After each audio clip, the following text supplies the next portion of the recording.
আমাদেরকে এখানে মোটা অঙ্কের একটা টাকা অফার করা হয়েছিল যাতে আমরা চুপ থাকি।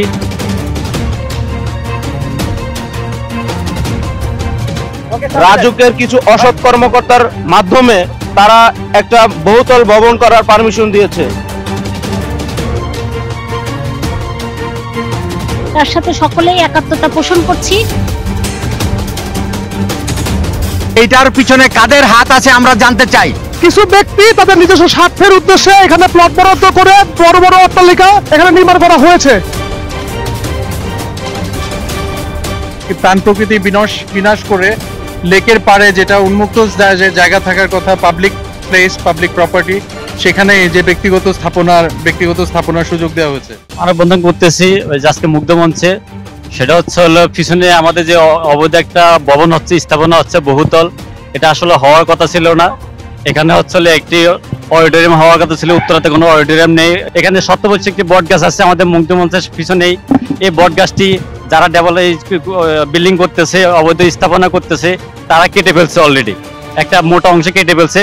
তারপর জানার পর আমরা কয়েকজন এসে বাধা দিছি, বাধা দেওয়ার পর তার কাজটা সাময়িক বন্ধ রেখেছিল এবং ইভেন আমাদেরকে এখানে মোটা অঙ্কের একটা টাকা অফার করা হয়েছিল যাতে আমরা চুপ থাকি। এইটার পিছনে কাদের হাত আছে আমরা জানতে চাই।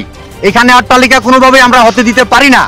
এটা যখন মুক্ত মঞ্চ ছিল, 2018-র সময় যখন মুক্ত মঞ্চ ছিল, তখন এখানে ছাত্রলীগ, যুবলীগ এবং আওয়ামী লীগের দূষররা এখানে যখন আড্ডা দিত, তখন কি তারা এটা করার চিন্তাও করে নাই? এখন এটা কার সাহসে হচ্ছে, এটার জবাব চাই আমরা।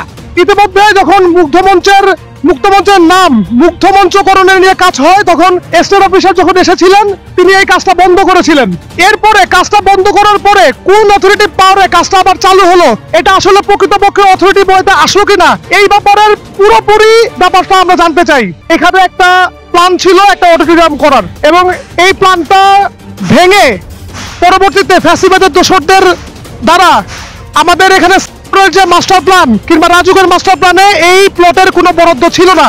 কিছু ব্যক্তি তাদের নিজস্ব স্বার্থের উদ্দেশ্যে এখানে প্লট বরাদ্দ করে বড় বড় অট্টালিকা এখানে নির্মাণ করা হয়েছে, এবং একই সাথে এই অডিটোরিয়ামের যে জায়গাটা যেটা বরাদ্দ ছিল সেখানেও আমরা অট্টালিকা হতে দেখেছি।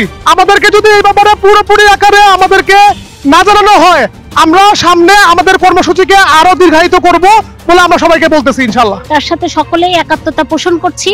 আমাদের প্রস্তাবিত যে অডিটোরিয়ামের স্থানটি, এখানে হাইরেঞ্জ বিল্ডিং কোন অথরিটির পারমিশনে হচ্ছে, এটা বন্ধ করা উচিত। এই লেকের পাশের এই প্লটগুলো বরাদ্দ হয়েছে, যেটা রাজুকের পূর্ব পরিকল্পিত প্ল্যান না, এটা পরবর্তীতে অ্যাড করা হয়েছে। এবং এই মুগ্ধ মঞ্চের পিছনে যে গাছটা আছে, শতবর্ষী গাছ, যেখানে আমরা সব জায়গায় বৃক্ষরোপণের জন্য সবাই গুরুত্ব দিচ্ছি, প্রাধান্য দিচ্ছি, এখানে একটা গাছ কেটে ফেলা হচ্ছে। জবাব প্রসঙ্গে দিতে হবে। রাজুকের কিছু অসৎ কর্মকর্তার মাধ্যমে তারা একটা বহুতল ভবন করার পারমিশন দিয়েছে। কোন আইনের অথরাইজেশনে তারা এই পারমিশন দিয়েছে? এবং রাজুকের যে মাস্টার প্ল্যান, রাজুকের মাস্টার প্ল্যানে এই ভবন করার কোনো পরিকল্পনা নাই। সেই পরিকল্পনা তারা কিভাবে, কার অথরাইজেশনে তারা এই কাজটা করতেছে, এটার জন্য আমরা সরকারের কাছে আবেদন জানাচ্ছি যে এটার ব্যাপারে সুষ্ঠু তদন্ত করে জনতার যেই দাবি, এই দাবিটা যাতে পূরণ করা হয়। একমাত্র লক্ষ্য হচ্ছে আমাদেরকে বট গাছটাকে রক্ষা করতে হবে, এবং এখানে উত্তরাবাসীর জন্য এখানে একটা অডিটোরিয়াম করা হবে এবং পাঠাগার করা হবে। এই জন্য আমাদের মানববন্ধন। এটা সংশ্লিষ্ট কর্তৃপক্ষের দৃষ্টি আকর্ষণ করছি।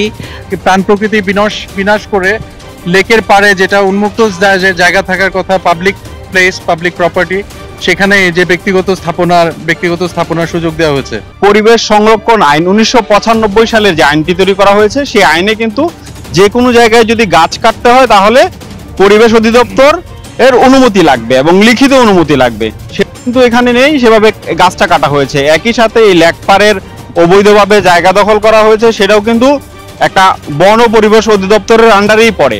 সে 1927 সালের যে আইনটা রয়েছে, সেই আইনটাও কিন্তু বাংলাদেশে কার্যকরী রয়েছে। সবকিছুকে বৃদ্ধাঙ্গুল দেখিয়ে কিন্তু এমন একটা গাছ কাটা হয়েছে যে গাছটা শতবর্ষী। আর সিটি কর্পোরেশন যেখানে বিরোধিতা করেছে, সিটি কর্পোরেশনের আন্ডারের জায়গা, প্রত্যেককে বৃদ্ধাঙ্গুল দেখিয়ে কারা এটা করছে আমরা এটা জানতে চাই। এবং উত্তরাবাসীর পক্ষ থেকে আমরা এটা চাই অচিরে এটাকে বন্ধ করা হোক।